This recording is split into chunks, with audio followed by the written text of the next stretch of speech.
प्रारंभ जो हुआ वो किस लिए हुआ, क्या इसमें लिखा है, क्यों लिखा है।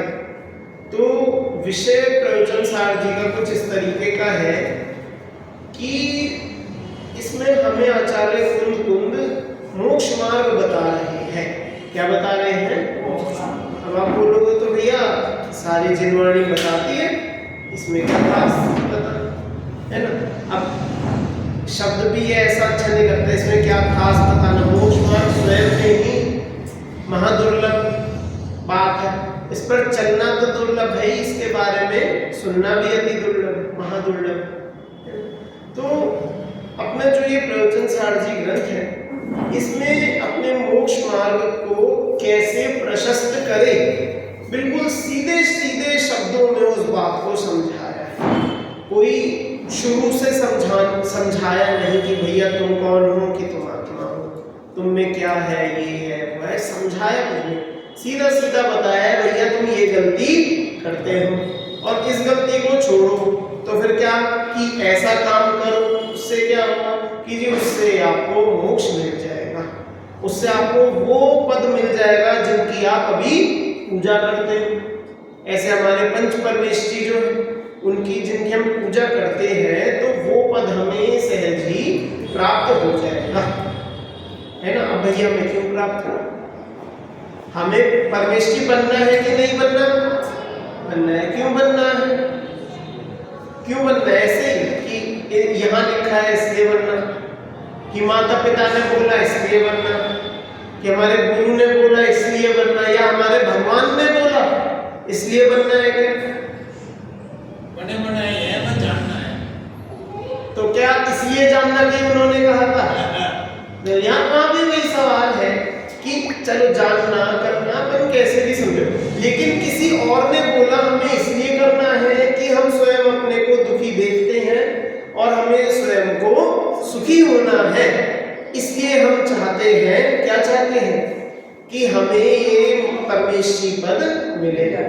ठीक है। अब वहां पर बताया कि ये परमेष्ठी पद मिलेगा एकमात्र शुद्धोपयोग से। किससे? शुद्धोपयोग। अब देखो ये अपना मोक्ष मार्ग जो है ना, मोक्ष नहीं कह रहे, मोक्ष मार्ग, ये अपना मोक्ष का मार्ग रास्ता बता दिया कि भैया दिल्ली वाली ट्रेन कौन सी है, कि जिस ट्रेन पर दिल्ली लिखा है वो वाली ट्रेन। तो मोक्ष का मार्ग कौन सा है, कि जहां पर सुख लिखा है। अब सुख कहाँ लिखा है, कि भैया सुख लिखा है शुद्धोपयोग में।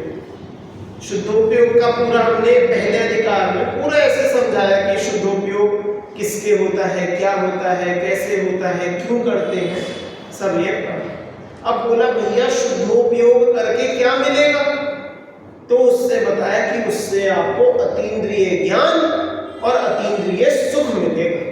क्या क्या मिलेगा? शुद्धोपयोग से क्या क्या मिलेगा?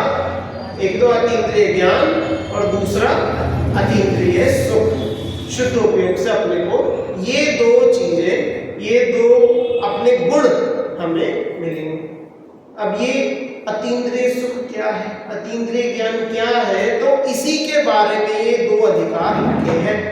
अब ये तो ऐसी बात है कि हम एक बच्चे को बताए बेटा तुम खूब मेहनत करो तो तुम्हें पैसे मिलेंगे, तुम कमाई करोगे, बड़े होगे।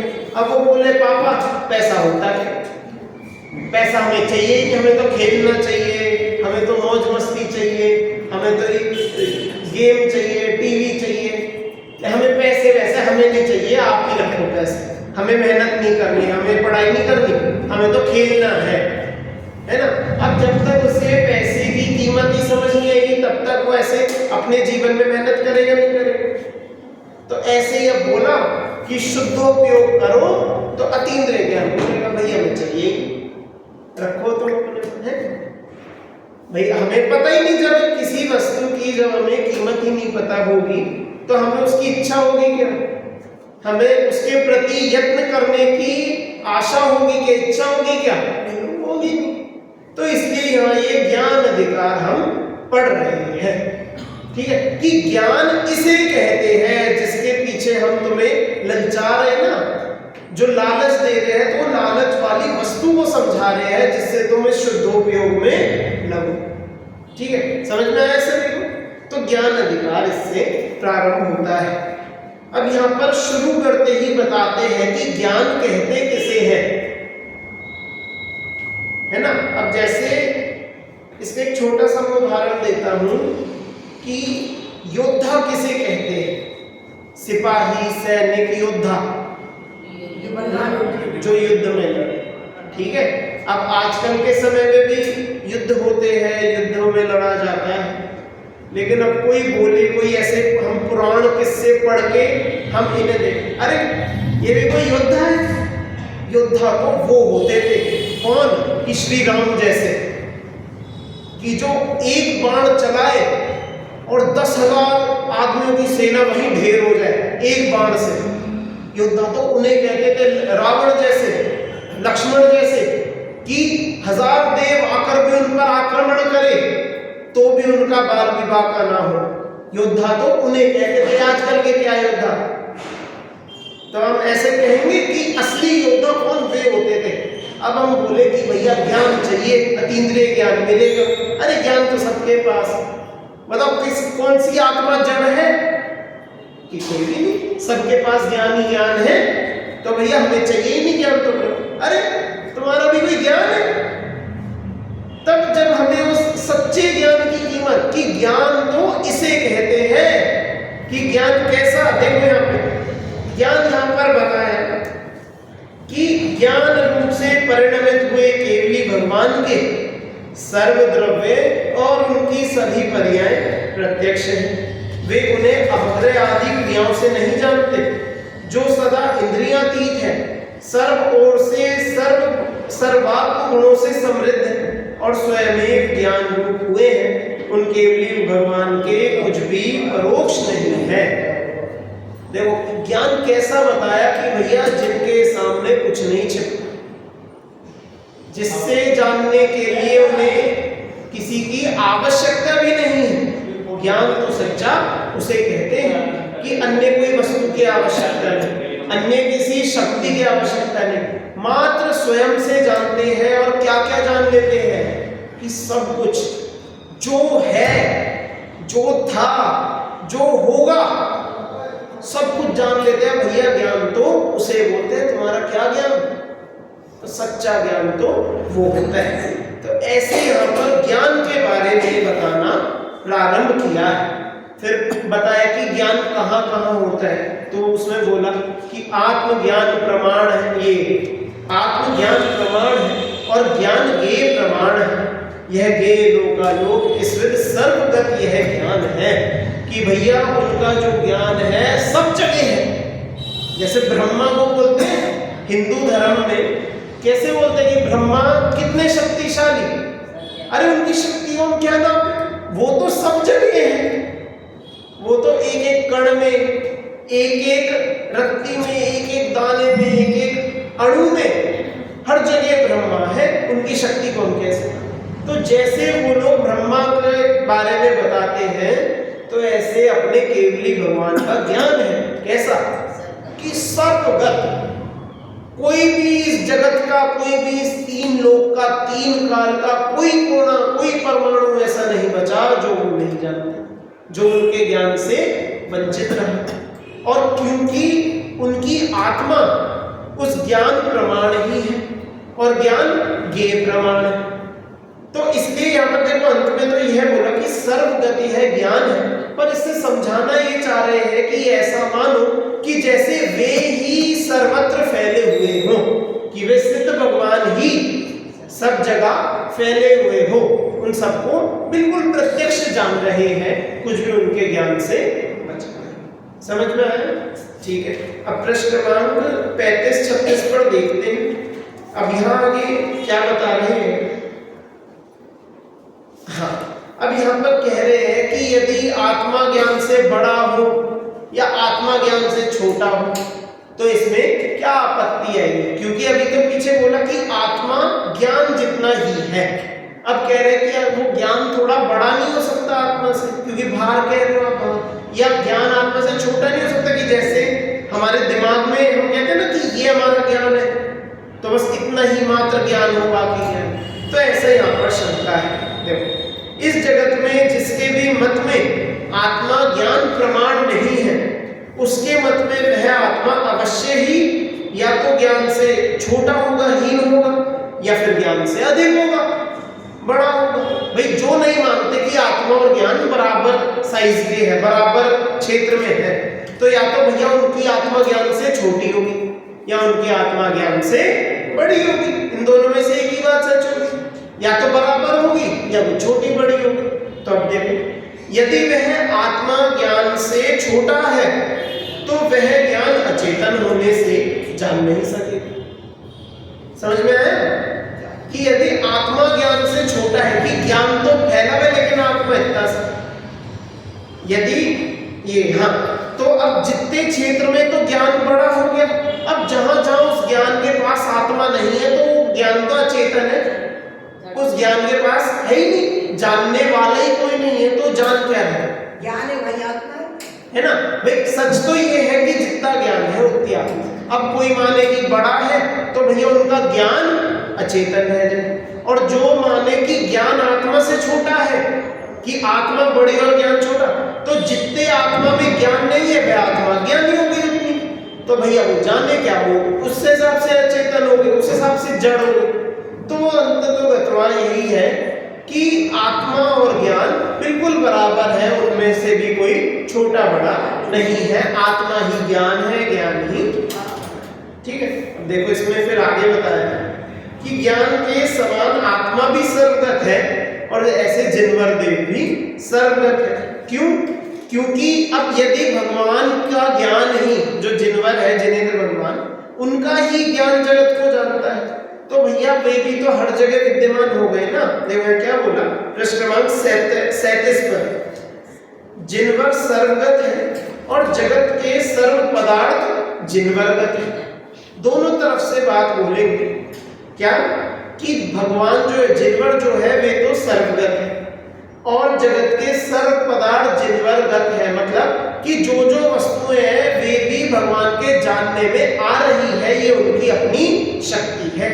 अब देखो मैं थोड़ा जल्दी चल रहा हूं, यदि किसी को कोई बात छूटे या समझ में ना आए एक बार पूछ लेना। जल्दी में इसलिए चल रहा हूं क्योंकि बहुत सारी गाथाएं हैं, काफी सारा विषय है, इसलिए थोड़ा मैं जल्दी चल रहा हूं। देखो कि जो जिनेंद्र भगवान सर्वगत है, सब पदार्थों को जानता है, और सभी पदार्थ जिनवरगत है, मतलब वो जिनेंद्र भगवान के जानने में आ रहे हैं, क्योंकि जिन ज्ञान में है और वे सभी पदार्थ ज्ञान के विषय होने से जिनके विषय कहे गए। क्या मतलब कि भगवान खुद ही ज्ञान में है और ज्ञान ही जानता है, तो मतलब भगवान ही जानता है, ऐसे बोला जाए। तो इससे क्या होगा कि वो सब क्या हो गए, भगवान के विषय, या फिर कहो कि वे सब जो विषय है वे भगवान के जानने में आते हैं। दोनों तरफ से हम इस बात को कह सकते हैं कि वे जिनवर जो भगवान है वे स्वयं ही सब पदार्थों को जानते हैं। ठीक है, अब आ जाइए प्रश्न 39 पर। यहाँ कह रहे हैं कि आत्मा और ज्ञान में किसी अपेक्षा तो एकत्व है, कि दोनों एक है, और किसी अपेक्षा अलग है कि वे दोनों अलग अलग है ना। अपेक्षा से यहाँ पर समझाएंगे। देखो क्या क्या बताया कि ज्ञान आत्मा है, ऐसा जिनवर देव का मत है। मतलब जिनेंद्र भगवान तो कहते हैं कि ज्ञान आत्मा है, दोनों एक ही है। जिनेंद्र भगवान का तो सीधा सीधा कहना है ज्ञान ही आत्मा है, आत्मा ही ज्ञान।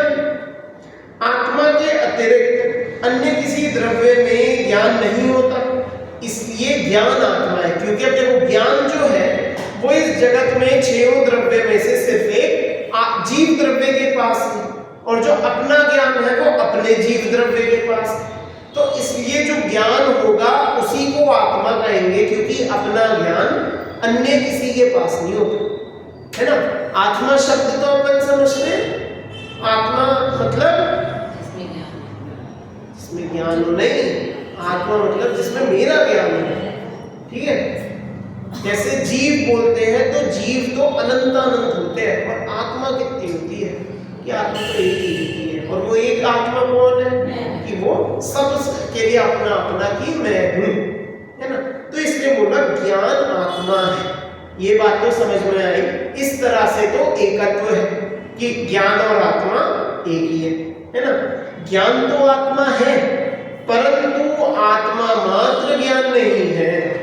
हम आत्मा को ज्ञान कह सकते हैं, ये कोई गलत नहीं है, पर बस इतना कहेंगे कि आत्मा ज्ञान भी है और उसके अलावा अन्य भी है। देखो, अपितु ज्ञान गुण द्वारा ज्ञान है और सुखादि अन्य गुण द्वारा अन्य भी है। कि जब ज्ञान की बात आएगी तब आत्मा को ज्ञान कहा जाएगा। जब आत्मा के लिए अन्य सुख गुण की बात करेंगे, दर्शन गुण की, श्रद्धा गुण की बात करेंगे, वीर्य गुण की बात करेंगे, तब वह आत्मा उन गुणों के अनुसार वे है। जब वीर्य की बात करेंगे तब आत्मा वीर्य है, जब आत्मा के सुख की बात करेंगे तब आत्मा सुख है। तो ऐसे आत्मा सिर्फ ज्ञान नहीं है, अन्य भी। तो इससे आत्मा और ज्ञान में भिन्नत्व भी कर दी, अलग अलग भी कर दिया, है ना, क्योंकि अन्य गुण भी है उसके अलावा, ज्ञान के अलावा। जैसे आत्मा ज्ञान स्वभावी है, सुख स्वभावी है। हाँ, कि ज्ञान स्वभावी तो है, वो ठीक है, तो ज्ञान तो सिर्फ आत्मा में ही है, लेकिन आत्मा में सिर्फ ज्ञान होना ऐसा नहीं है, आत्मा में ज्ञान के अलावा और भी गुण है ना। तो इस तरह से हाँ बिल्कुल, पर्याय मतलब ऐसे समझो कि जिस समय जिस गुण की बात कर रहे हैं, है ना। देखो, पर्याय तो ये कि सब गुणों की सारी पर्याय एक साथ ही होती है ना। अब ज्ञान गुण की भी साथ में चल रही, दर्शन की भी साथ में चल रही, सुख की भी चल रही, सारी वो पर्याय चल रही साथ में। तो जब हम जिसकी बात करें, जिसको हम देखें, क्योंकि देखो ये आपने तथ्य सुना होगा कि जो नए होते हैं ना, नए, देखो क्योंकि अपेक्षा लगा रहे, नए हमेशा वचनों में होते हैं, कथनों में, वस्तु में नहीं होते, वाणी में होते हैं। देखो, हम इन नयों को पर्याय में भी हम बांध नहीं सकते, क्योंकि नए पर्यायों में भी नहीं। हम जिस बात को बोल रहे हैं, यदि हम उसी पर्याय की बात करें तब वो नए उस पर्याय में लगेंगे, जब हम उनकी बात करें। देखो, ये पंखा चला है, जिसको वहां बैठना है वो बैठ जाओ, जिसको पंखे नहीं बैठना आप इधर आके बैठ सकते हैं, है ना। वो गर्मी लग रही थी ना, तो एक पंखा को चला लिया, यदि आपको सुहानेगा आप आगे आके बैठ सकते हैं। आप आगे आ जाओ, कोई नहीं, यदि नहीं जमना आप यहाँ आ जाओ, बिल्कुल आगे आ जाओ, कोई बात नहीं, ठीक है। चलो, देखो, हाँ हम कहते हैं, हाँ नए, कि जो नए हैं उन्हें, अब जैसे आपने बोला कि पर्याय में है, बात बिल्कुल सही, लेकिन हम जिस समय गुणों की, हम जिस गुण की बात करेंगे तो उस हिसाब से हम आत्मा का वो नाम ले दें। लेकिन वो लेने की बात है, हम द्रव्य को ही देखें तो एक द्रव्य में सारे गुण और उनकी सारी पर्यायें साथ में चल रही है, सारी मतलब उस समय की पर्यायें सब साथ में ही चल रही है। तो आत्मा तो प्रमाण रूप से सारे गुण रूप ही है। उसका ऐसा थोड़ी जब ज्ञान बोला बाकी गुणों को हमने खींच के निकाल दिया और आत्मा में सिर्फ ज्ञान ही होगा, वो रहेंगे सारे, बस हम देख ज्ञान को रहे, हमारे देखने समझने के लिए नए होते है ना। और नए भगवानों में भी नहीं होते, मतलब जो केवली भगवान है वे भी नयों से नहीं जानते, वे पूरे जगत को प्रमाण रूप जानते, सब कुछ। प्रमाण मतलब जो सर्व दृष्टिकोणों से किसी वस्तु को जाने, पूर्ण रूप से जाने, और नए होते हैं जो कथनचित जाने। दोनों ऐसे ही करते हैं, क्योंकि वाणी में जो कहा जाएगा वो नए ही होते हैं। अब देखो, अब कथन में फिर वही सवाल बनता है कि उनकी जो वाणी होती है वो शब्दात्मक होती है या अशब्दात्मक, वही सवाल है। जो कथन शैली है, जो गणधर की हो या गणधर की तो होगी नए से, गणधर की जो कथन पद्धति वो तो नए से ही हो। और ऐसा नहीं है कि कथनों में मात्र नए, प्रमाण के कथन मात्र और वाणी से कैसे कह सकते हैं मैं आत्मा, बताओ इसमें हम इसे, जैसे उदाहरण के लिए हम बोले मैं आत्मा हूँ, इसमें कौन सा है? ऐसे तो समझ नहीं आया। समझो ना मैं क्या, मैं जो कहना चाह रहा हूँ, कथनों में मात्र नए हो ऐसा नहीं, नए होते हैं, नयों के बिना नहीं होते, ठीक है, लेकिन सिर्फ नए हो ऐसा नहीं, प्रमाण के कथन भी होते। और बस मैं तो इतना कह रहा था कि केवली भगवान के मात्र प्रमाण से ही ज्ञान, जो उनका ज्ञान होता है मात्र प्रमाण रूप ही जानता है, वो अपेक्षागत नहीं जानता, वो तो सब लोग मात्र ज्ञान और वाणी में होते हैं, कथन में तो प्रमाण ज्ञान हो सकते हैं। हाँ, कथन में दोनों ही होते हैं, बिल्कुल। हाँ, अब जैसे अपने जिनवाणी है परीक्षा मुख, यदि आपने पढ़ी हो या सुनी हो, पढ़ी होगी, हाँ, माणिक्य नंदी आचार्य की, तो उसमें जो पहले 5 अध्याय हैं तो वो पांचों प्रमाण के ऊपर है, उसमें अलग अलग प्रकार के प्रमाणों की चर्चा है। जो अरे आप सब छोड़ो ना, जो अपना मति ज्ञान है उसको भी प्रमाण की श्रेणी में गिना है, परोक्ष प्रमाण। मति स्मृति संज्ञा चिंता अभिनिबोध, ये जो 5 है, क्या कहते हैं, स्मृति प्रत्यभिज्ञान तर्क अनुमान आगम, जो इनके मूल नाम है जो, तो ये पांचों ही किसमें परोक्ष प्रमाण के भेद है, प्रमाण। इसमें कौन सा नए हम कह सकते हैं प्रमाण से? हाँ, आद्य परोक्ष की भाई मतिष्ठुत ज्ञान जो है परोक्ष है, लेकिन है प्रमाण ज्ञान। अब जब हम उनमें किसी एक दृष्टिकोण से किसी वस्तु को देखें, उसका कथन करें, तब हम कहेंगे कि वहां पर नयों का प्रयोग। ऐसा समझ में आया? चलो अब चीनी सफेद है, लेकिन चीनी ही सफेद थोड़ी है, और भी चीनी है। आपका सवाल नहीं समझ में। वो तो चीनी आएगा, चीनी जैसे चीनी सफेद, आप इसमें कहना क्या चाह रहे हो? चीनी सफेद है ये बोलकर के प्रमाण का कथन है कि नहीं? सफेद थोड़ी है, और भी चीजें सफेद नहीं, तो इसमें मतलब सवाल क्या है आपका? बहुत और भी चीजें सफेद है, सही बात है, तो इसमें सवाल क्या? या आप लक्षण के रूप में सवाल पूछ रहे हो, प्रमाण के रूप में पूछ रहे हो, नए का किस सवाल किसका है, ये चीज में चल ठीक है ना। चल अब हम आगे देखते हैं अपना। अब आगे जो विषय है कि ज्ञान गेयों में प्रवेश नहीं करता और गेय भी ज्ञान में प्रवेश नहीं करते।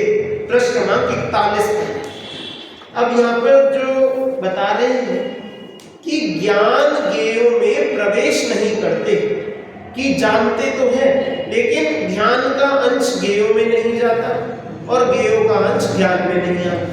दोनों अपने अपने भिन्न भिन्न सर्वथा होते। ठीक है, मतलब ये बात जो है ये बिल्कुल निश्चय से कही जा रही है क्या, कि ज्ञान गेय से सर्वथा भिन्न ही होते हैं और गेय ज्ञान से भी सर्वथा भिन्न ही होते हैं। देखो कैसे बता रहे हैं, जिस प्रकार रूपी पदार्थ नेत्रों के गेय है, आंखों से हम क्या क्या देख सकते हैं? रूपी पदार्थ मतलब उद्गल रूपी, क्योंकि एक उद्गल ही होते है ना।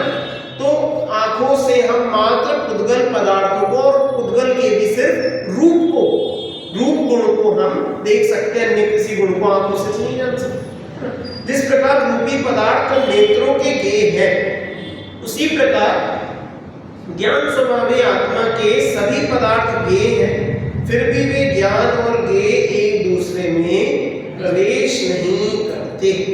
अब देखो यहाँ पर जो नीचे इसका वो दिया, तर्क दिया, तर्क से हमें एक बात समझ में आएगी। जिस प्रकार चक्षु रूप में अप्रविष्ट रहकर और अप्रविष्ट ना रहकर जानती देखती है, जो चक्षु है वो उस रूप में, किसी भी वस्तु के रूप में उसमें लगती भी है, प्रविष्ट होकर और अप्रविष्ट होकर जानती देखती है। उसी प्रकार आत्मा इंद्रियातीत होता हुआ संपूर्ण जगत को उसमें अप्रविष्ट रहकर और अप्रविष्ट ना रहकर निरंतर जानता देखता है। अब देखो ये इसे हम थोड़ा सा समझ लेते हैं जिनके लिए नया है, कि जैसे आंख है, अब आंख से हमें कितना दूर तक का क्या क्या दिखेगा, इसका आंखों का अपना क्या क्राइटेरिया है कि आंखें कितना जान सकती है ना, कि भैया पहले तो आंखें सही हो, ऐसा नहीं कि उसमें कोई बीमारी हो, मोतिया बिंदिया इस तरह की कोई बीमारी नहीं है ना, फिर कोई नंबर ना हो, पूरी शक्ति हो, साफ दिखता हो, फिर उसके बाद आंखों के आगे जो वस्तु है मात्र उतनी ही दिखेगी, उस वस्तु के आर पार नहीं दिखेगा। आंखों के जो पीछे है वो कुछ नहीं दिखेगा, आंखों के मात्र जितना सामने है आंखों से उतना उतना दिखता है। ठीक है, तो अब आंखें उस वस्तु में लग भी रही है, लेकिन क्या इस वस्तु ये आंखें इस जगह घुस गई क्या?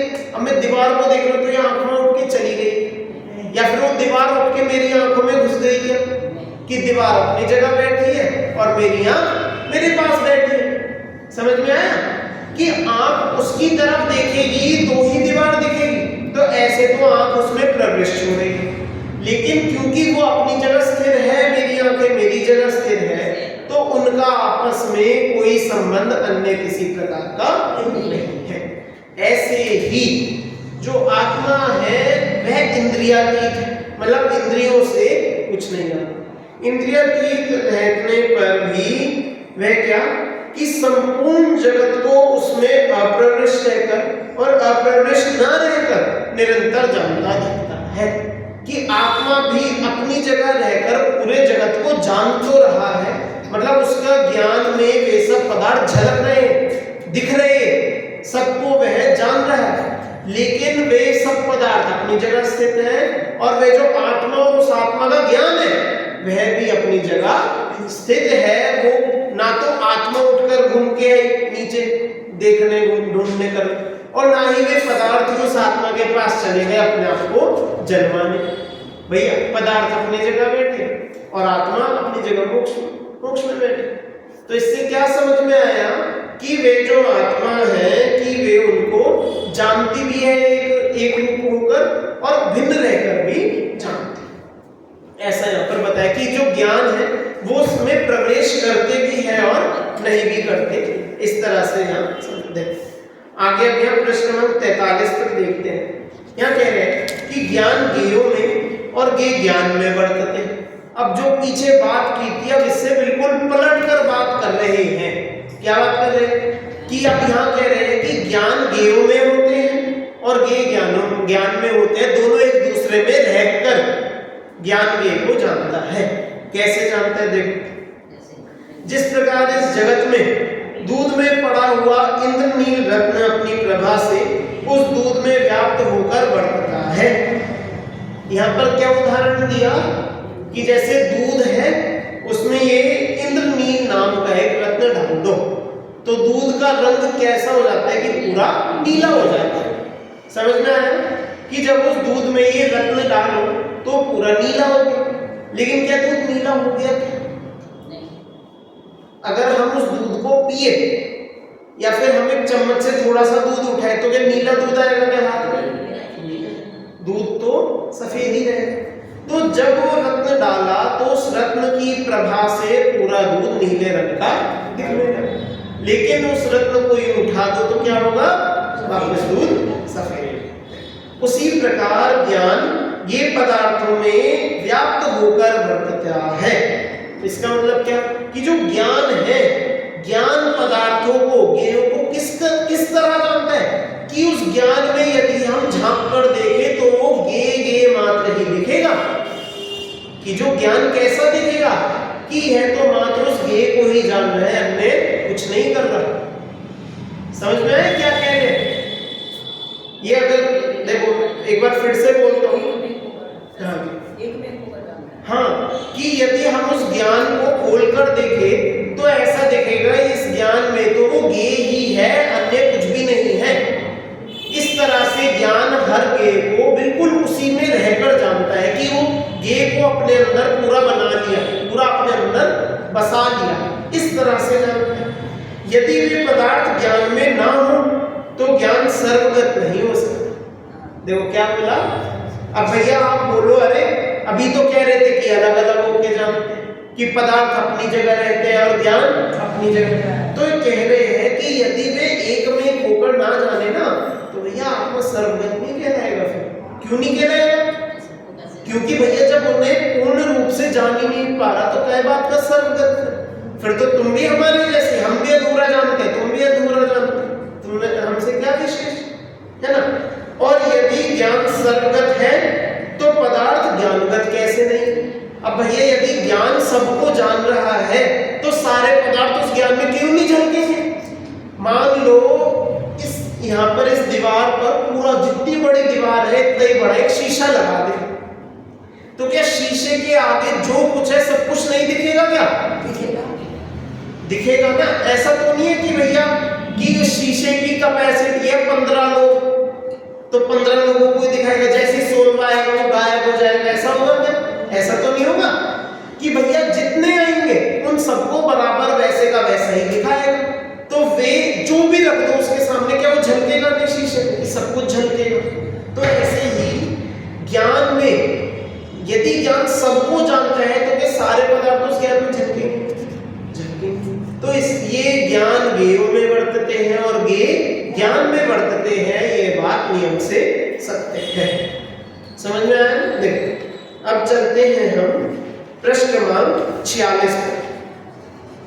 अब यहां बता रहे हैं कि सबको देखते जानते हुए भी यह आत्मा बाह्य ज्ञेय पदार्थों से भिन्न है।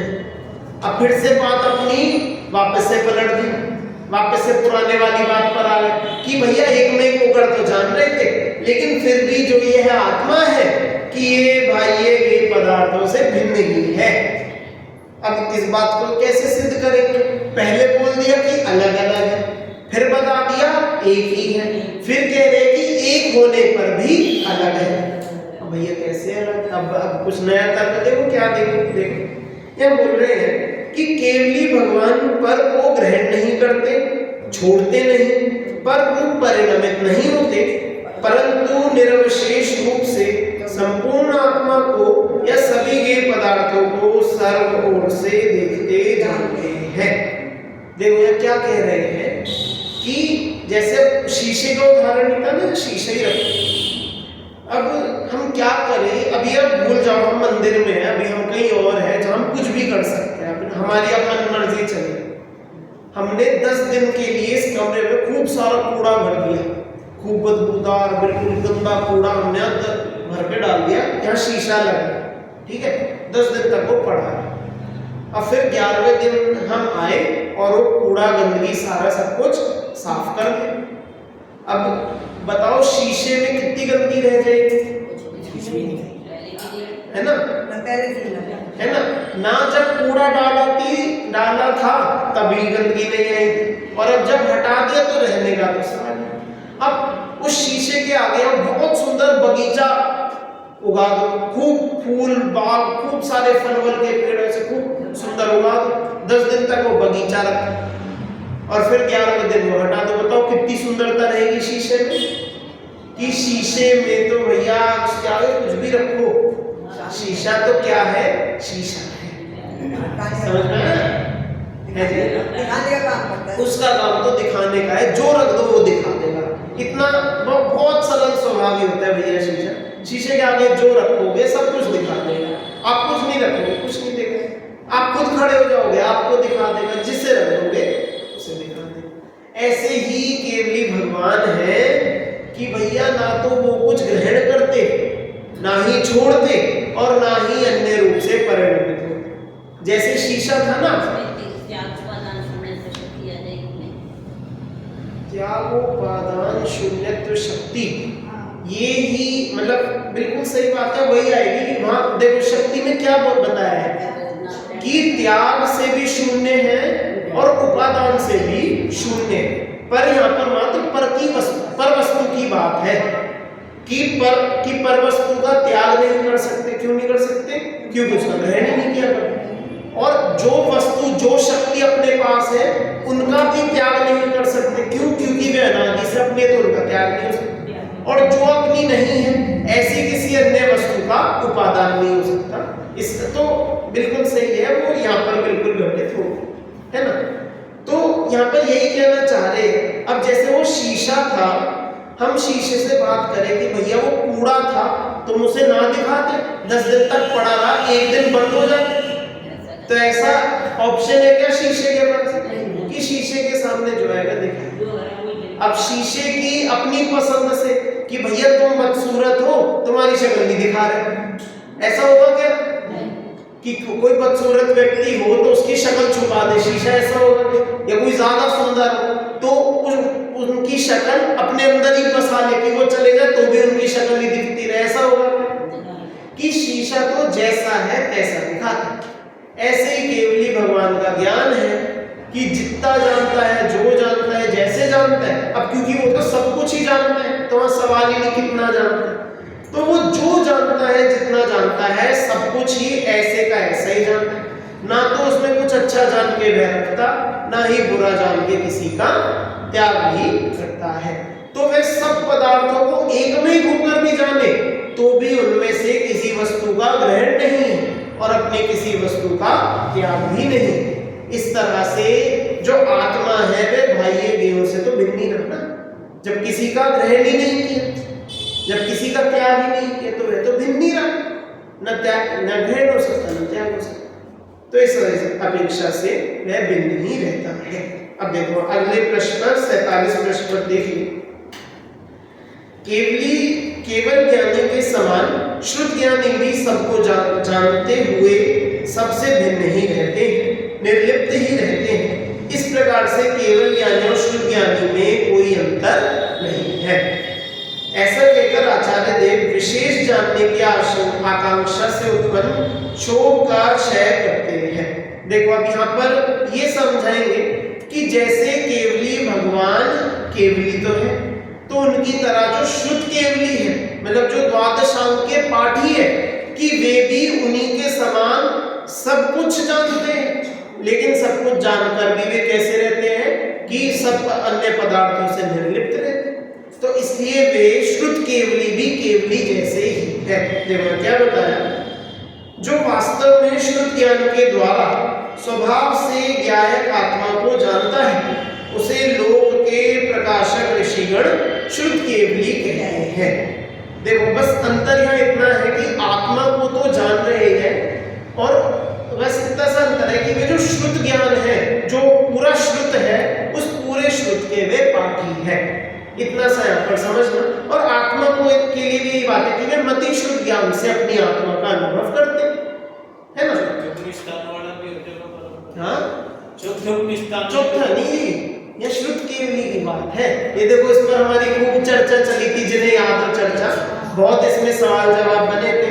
तो लेकिन इसका अंतिम निष्कर्ष यही है कि यहाँ पर शुद्ध केवली जो द्वादशांग के पाठी है, 11 अंगों पूर्व भी नहीं, पूरे 12 अंगों के जो पाठी है, जो बिल्कुल सच्चे मुनिराज है, मात्र उनकी बात यहाँ पर की जा रही है कि जो अपने मतिशुद्ध ज्ञान से आत्मा को भी जानते हैं और पूरे द्वादशांग को वे पूर्ण रूप से जानते हैं, उनको यहाँ पर शुद्ध केवली कहा है और वे भी केवली भगवान जैसे बिल्कुल उन जैसे बराबर है।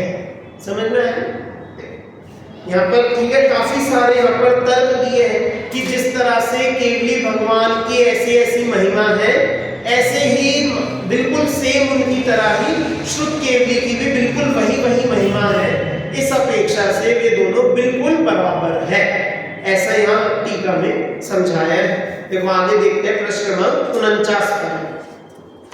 यहाँ कह रहे हैं कि यदि श्रुत की उपाधि की उपेक्षा करे तो श्रुत ज्ञान भी तो ज्ञान ही है।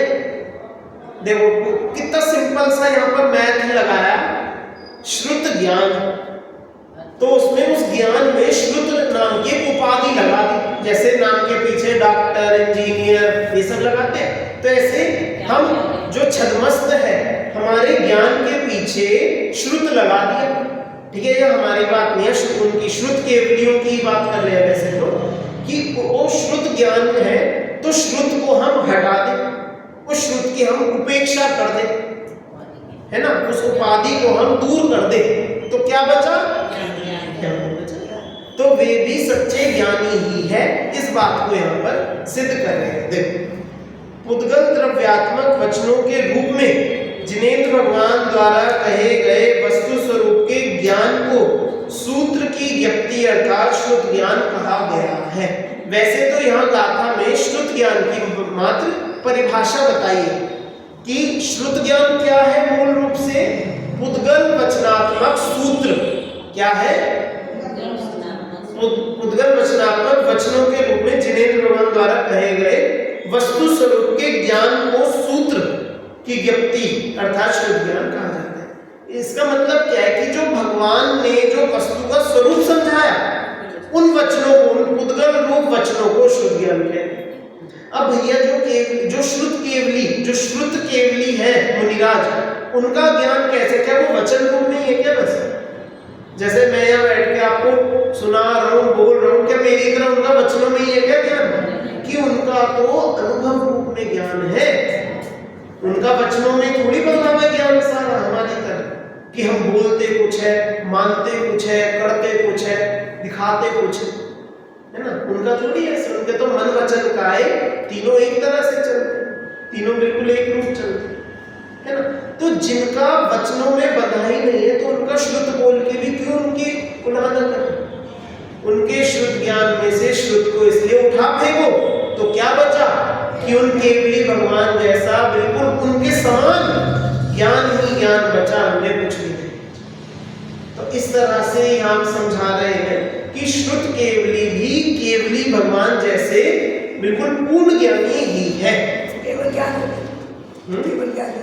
केवल ज्ञान जैसे ही हो गया, क्योंकि देखो यहाँ पर एक छोटा सा तर्क है, बहुत छोटा सा, कि केवल ही भगवान का जो केवल ज्ञान है किस काम का है, हम उसका फायदा सोचते हैं, बनिए ना।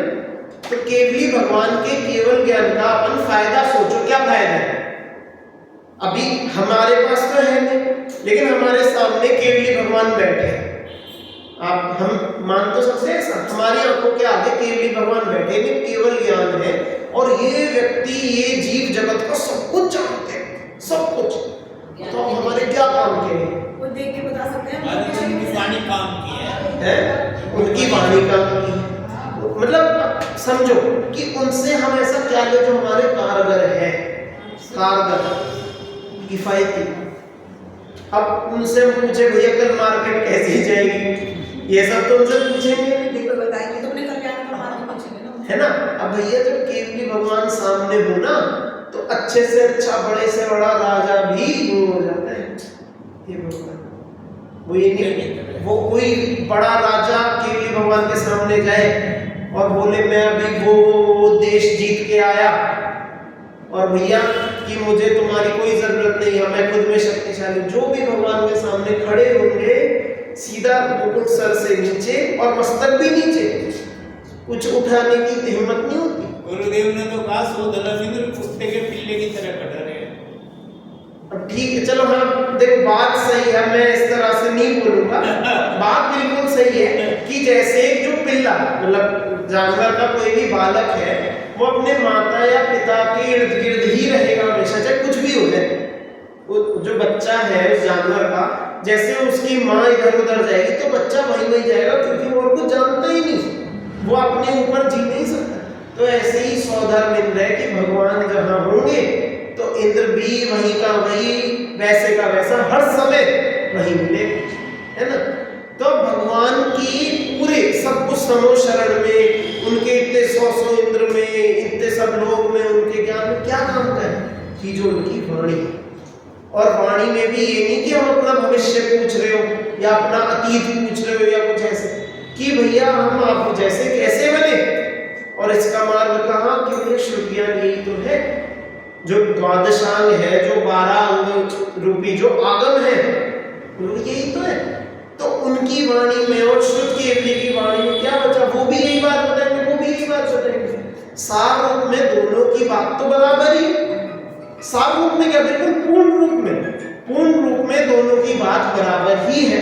तो इसलिए अपन क्या समझे कि भैया वे भी बिल्कुल वही है, शुद्ध केवली भगवान जो मुनिराज है वे भी केवली भगवान की तरह पूर्ण केवली ही है। चलो देखो अब हम देखते हैं प्रश्न नंबर 50। भैया क्या बता रहे हैं कि आत्मा और ज्ञान में कर्ता कारण संबंधी भेद का भी निषेध करते हैं। कि अभी तक तो बस इतना कह रहे थे कि आत्मा ज्ञान से भिन्न भी है, अभिन्न भी है, फिर बोला ज्ञान ज्ञेयों से भिन्न भी है, अभिन्न भी है, फिर अंत में बोला आत्मा बाह्य द्रव्यों से पूर्ण रूप से भिन्न रहता है। अब यहाँ समझा रहे हैं कि आत्मा और ज्ञान में कर्ता कारण संबंध नहीं है, आत्मा और ज्ञान खुद ही एक है। समझ में आया? आत्मा और ज्ञान खुद एक ही है, उनमें कर्ता करण का भी भेद नहीं। देखो क्या बोला, जो जानता है वह ज्ञान है। क्या बोला, जो जानता है वह ज्ञान है। ज्ञान के द्वारा आत्मा ज्ञायक है ऐसा नहीं होता। क्या बोला, दूसरी पंक्ति क्या बोली, ज्ञान के द्वारा आत्मा ज्ञायक है ऐसे नहीं कहते। इस बात का क्या मतलब इन दोनों पंक्तियों का, स्वयं ही ज्ञान रूप परिणमित है, तो इसलिए ज्ञान के रूप कि भैया जो जान रहा है वो ज्ञान है, जिससे जान रहा है वह ज्ञान। ऐसे तो कोई वस्तु ही नहीं है कि मैंने तलवार से इसको मारा तो हमने एक औजार का इस्तेमाल करके ये काम किया, समझ में आया? तो यहाँ पर एक साधन खड़ा हो गया कि मैं करता हूं, वो कर्म है और उससे मैंने कार्य किया। ज्ञान से तो किया है? ज्ञान से तो किया नहीं, ज्ञान की बात नहीं कर रहे अभी, मैं तो ये समझा रहा हूँ, कर्ता कारण संबंध बता रहा हूँ कि जैसे अपने कार्य करने में हम किसी की मैं बोला तो इस माइक से आवाज तेज हो गई, है ना? तो अब माइक बंद हो जाए तो मेरी आवाज कितनी आएगी? बहुत कम आएगी, मुझे भी चिल्ला के बोलना पड़ेगा।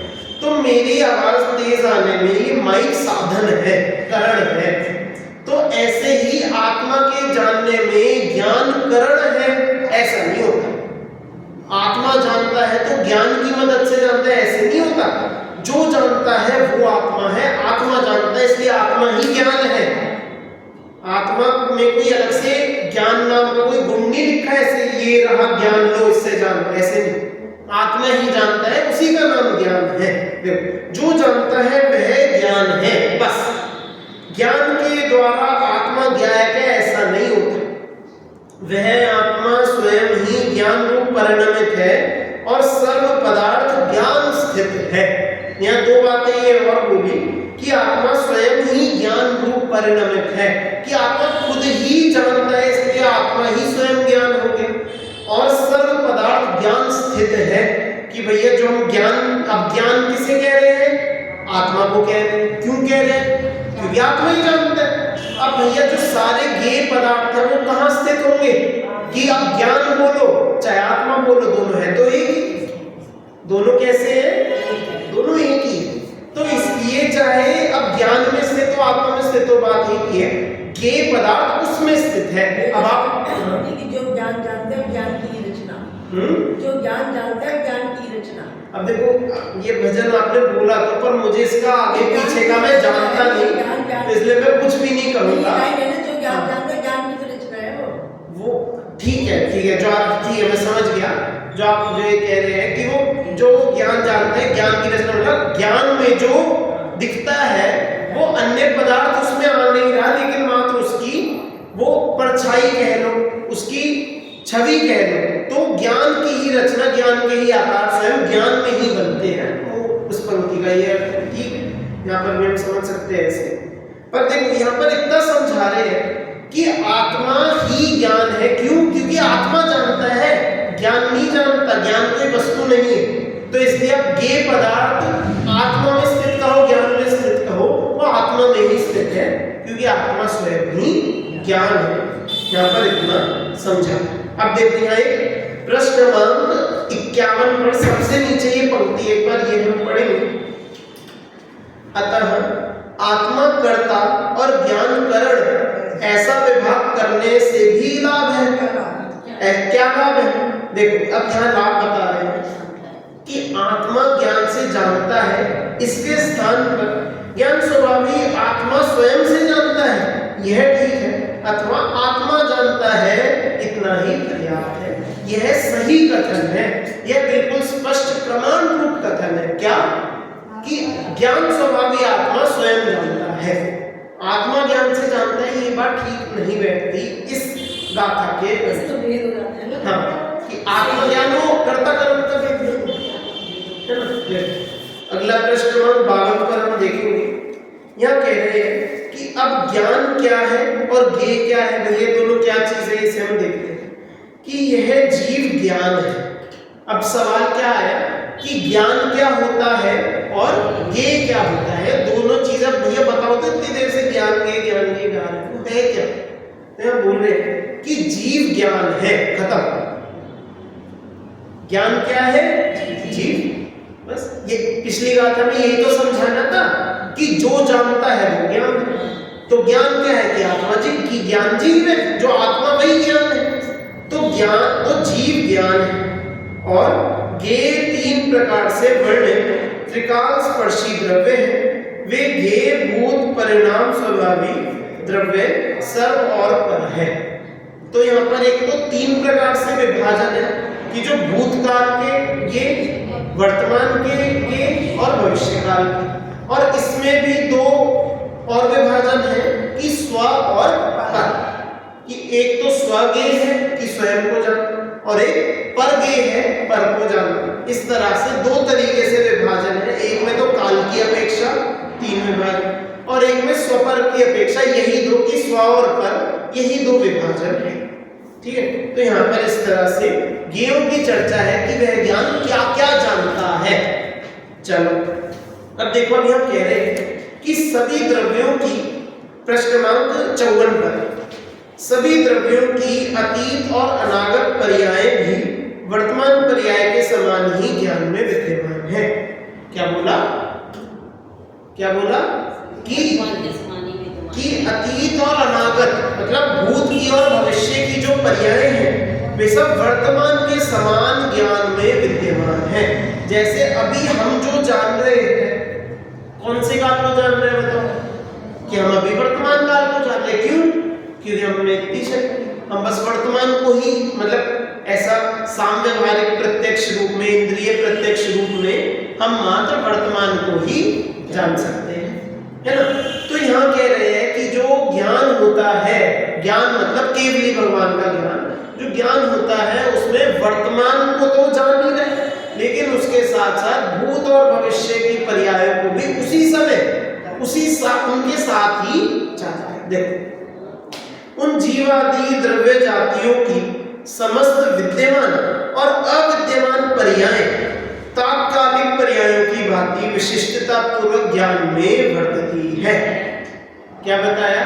कि जैसे वो वर्तमान पर्याय है, यहाँ बोला शब्द जो जीवादि द्रव्य जाती है, मतलब 6 प्रकार के द्रव्य, 6 प्रकार के द्रव्य मतलब पूरा लोक, सब कुछ, अलोकाकाश, लोकाकाश और लोकाकाश में सब कुछ, तो इन सब की वर्तमान पर्याय तो है ही, जानने में आएंगे, लेकिन उसके साथ साथ भूत और भविष्य काल की पर्याय भी जानने में आ रही है, उसमें कोई आपत्ति नहीं। अब यहाँ पर इसके लिए जो टीका है, इसमें बहुत सारी युक्तियां दी गई कि यह बात कैसे सत्य है, कि भूत और भविष्य को जानना किस प्रकार से संभव होता है। ये सब टीका में इसकी चर्चा है। अब हम आगे देखते हैं, क्योंकि अब समय भी अपना पूर्ण होने को है। प्रश्न क्रमांक 56 पर देखो, अब यहाँ कह रहे हैं कि सभी द्रव्यों की भूत और भावी असद्भूत पर्याय ज्ञान में विद्यमान हैं, इसलिए वे कथनचित सद्भूत भी हैं, तथा जिस ज्ञान में भूत और भावी असद्भूत पर्याय ज्ञात ना हो उस ज्ञान को दिव्य है ना। अब भैया यहाँ पर उस तर्क से बात कर रहे हैं कि भैया ये भूत भविष्य को जानना कोई बड़ी बात थोड़ी है। अब भैया तुम कहो भगवान, तुम पूरा सर इनके सामने अपना सर नीचे कर ले, सब इनके सामने बिल्कुल नतमस्तक हो जाए, और भैया तुम कह रहे कि ये भूत भविष्य नहीं जान सकते। भैया ये भूत भविष्य ना जाने तुम भी जान सकते हो थोड़ा बहुत, तो अवधि ज्ञानी मना परे ज्ञानी भी जान सकते हैं, उन्हें छोड़ो मति शुद्ध ज्ञानी जान सकते हैं, मिथ्या दृष्टि सम्यक दृष्टि सब भूत भविष्य जान सकते हैं। बस तुम भगवान से ये बात छीन लो तो भगवान में क्या फिर खास रहा, भगवान में क्या कमाल रहा, क्या दिव्यता है भगवान। तो यहाँ पर इस बात से यही कहना चाह रहे कि अगर वो भूत भविष्य को जान भी रहे हैं तो तुम ज्यादा इसमें अचंभा मत खाओ, बहुत सामान्य बात है भूत भविष्य को जानना। ठीक है, देखो यहाँ कैसे समझाते हैं। जो पर्याय अभी उत्पन्न नहीं हुई या उत्पन्न होकर नष्ट होंगे, मतलब जो भूत की पर्याय हुए हैं और जो भविष्य की पर्याय है, वे सभी अविद्यमान पर्याय ज्ञान में तो प्रत्यक्ष ही, ठीक है, मतलब जो भूतकाल की और भविष्य काल की वे ज्ञान में है, प्रत्यक्ष बिल्कुल है, विद्यमान ही है। यदि अनुत्पन्न तथा नष्ट मतलब भूत और भविष्य की पर्याय ज्ञान में प्रत्यक्ष ना हो तो उस ज्ञान को कौन दिव्य कहेगा? उस ज्ञान को दिव्य कौन कहते हैं? ऐसा ज्ञान क्या इस बात का कमाल का है ना। अब भैया बोलो हमें बहुत शक्ति है, बहुत शक्ति है, कितनी शक्ति कि हम इस टेबल को उठा सकते हैं। और टेबल को हम सब उठा लेंगे, इस टेबल को कौन नहीं उठा सकता? तुम्हारे शरीर में ऐसी क्या खास शक्ति है जो तुम इसका बहुत वो कर रहे हो, इसका खूब बहुमान खा रहे हो, तो इसका मतलब दिव्यता तो भैया जो कुछ अद्भुत ही हो, जो कुछ खास ही हो, तो भूत भविष्य सारा का सारा भूत और भविष्य अन्य कोई नहीं जान सकता कि हमारे केवल भगवान जान सकते। ठीक है, तो इस तरह से हम ये समझेंगे। और इसके भी देखो तर्क दिया, ऐसी बिल्कुल आधार रहित बात नहीं, पूरे तर्कों के साथ इस बात को यहाँ आगे टीका में सिद्ध किया क्या कि भूत और भविष्य को बिल्कुल स्पष्ट रूप से जानते हैं। इस तरह से हम सिद्ध करते हैं। अब 58 पृष्ठ पर आज हम बस ये आखिरी पढ़ के फिर आज की चर्चा पर पूर्ण करेंगे। देखो अब यहाँ कह रहे हैं कि इंद्रिय ज्ञान के लिए सभी पदार्थों की त्रिकालवर्ती सभी पर्यायों को जानना शक्य नहीं है, क्योंकि इंद्रिय ज्ञान परोक्ष ज्ञान है, जबकि अतीन्द्रिय ज्ञान प्रत्यक्ष ज्ञान होने से पूर्ण मूर्त अमूर्त सप्रदेशी अप्रदेशी सभी द्रव्यों की अजात और प्रलय को प्राप्त सभी पर्यायों को एक समय में एक साथ जानता है। अब यहाँ पर कह रहे हैं कि भैया अगर भगवान जान सकते हैं भूत भविष्य तो हम भी जान सकते हैं, अपने इन इंद्रियों से भूत भविष्य को हम भी जान सकते हैं। अरे कितना जानोगे, भूत भविष्य की कोई सीमा नहीं, कोई अंत नहीं जान सकते। तुम कितनी ही शक्ति, कितनी ही मेहनत इंद्रियों के पीछे करो, इनकी इतनी शक्ति नहीं है ना। तो यहाँ पर अब इंद्रिय और अतीन्द्रिय ज्ञान में अंतर स्पष्ट कर रहे हैं, या कहो इंद्रिय और अतीन्द्रिय ज्ञान की एक रूप से परिभाषा यहाँ पर दिखा रहे हैं। देखो यहाँ नीचे पढ़ना प्रश्न 58 पर, जो इंद्रिय गोचर पदार्थों को इहादि पूर्वक जानते हैं उनके लिए परोक्ष भूत पदार्थ का जानना अशक्य है। क्या बोला कि भैया इंद्रिय गोचर, एक तो कि ये जो 5 इंद्रियां हो ये सब सही हो, इनकी शक्ति हो, इतना क्षयोक्षम हो, और फिर उस पर्टिकुलर इंद्रियों के प्रति उपयोग सारी बातें होनी चाहिए। उसके बाद इहादि पूर्वक जो 4 कार्य होते हैं मति ज्ञान के, वे अवधारणा ये सब हो, है ना। और तो उस सब के बाद भी कि उनके लिए परोक्षभूत पदार्थ का जानना अशक्य है, कि भैया इतनी सब सशर्त जानता है और इसके बाद भी जो परोक्ष हो जान ही नहीं सकता, है ना।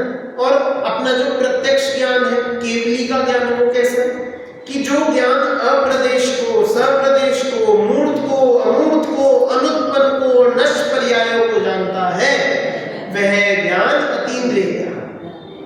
अब भैया वही वापस से वही बात है, भैया ये एक ऐसा ज्ञान है जिसके सामने कुछ नहीं छिपता। ये एक ऐसा ज्ञान है कि इस जगत में जो कुछ हो चुका, जो अभी हो रहा है, जो आगे होगा, जितने द्रव्य है जैसे के तैसे हैं, उन सबको ये ज्ञान जान चुका है, जान रहा है और जानता रहेगा। उस ज्ञान को रोकने वाला कोई नहीं है। अभी के लिए हम चर्चा फिर इतनी ही रखते हैं। इसके आगे की कुछ 4-5 गाथाएं और है, फिर अपना जो विषय है उसे हम कल से ही, अगली कक्षा से ही प्रारंभ करेंगे। अभी के लिए विराम। बुधवार को और शुक्रवार को